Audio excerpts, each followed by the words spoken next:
Hello and welcome back to my second reprise from Ladies Lounge 2018 about the topic brave.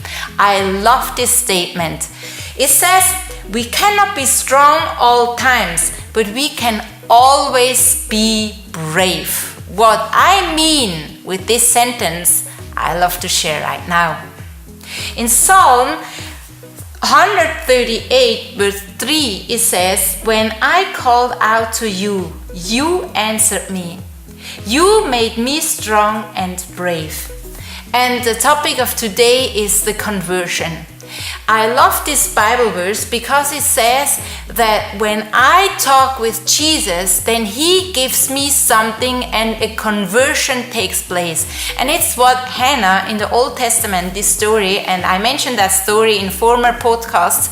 I love this story because she really felt under pressure, under societal pressure, because she was barren, could not have any children. She put out her heart before God, and then she got filled with promises, and the situation changed without that the outward situation changed, but inside of her heart something changed.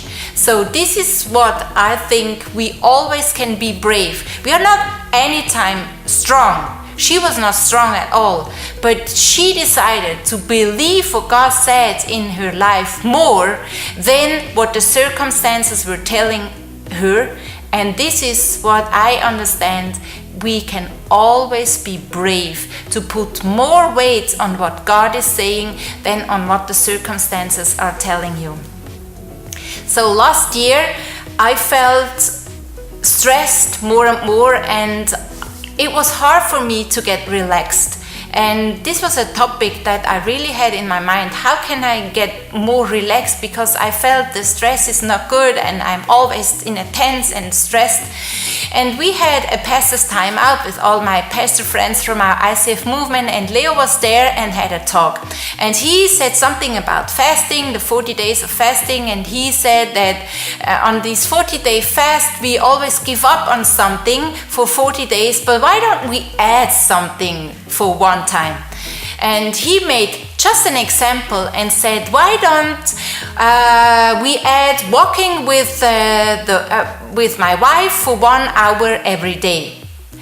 And this was my sentence. I knew this is for me. With or without Leo, I would start to walk 1 hour every day. And I did that. In the beginning, this 1 hour was just like surviving in my life.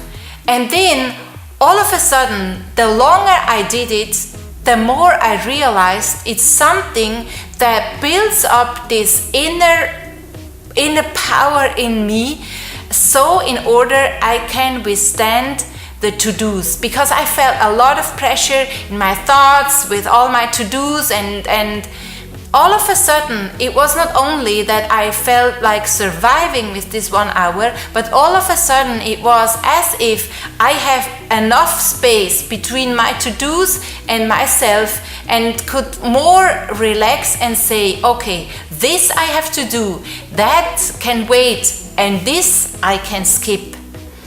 And I encourage you to just take 1 minute and think about what can you implement in your everyday life in order to create space, not only to have a conversation with God, but also that this conversation can lead into a conversion where you can change something in your life, where change can take place in situations where you really need changes.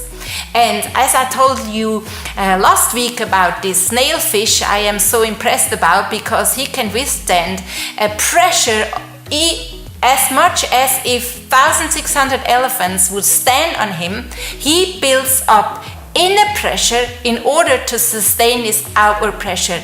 And I find it very brave to think about in our own lives. How can we and what can we implement in our lives, in our everyday routine, in order to withstand all these to-dos, all these outward pressures we are in? Yours might look a little bit different than mine, and what you implement might be looking very different from my 1 hour But I encourage you to think about what you can implement in order to not only have a conversation with God, but that it can lead into a conversion for these areas in your life you really need a change.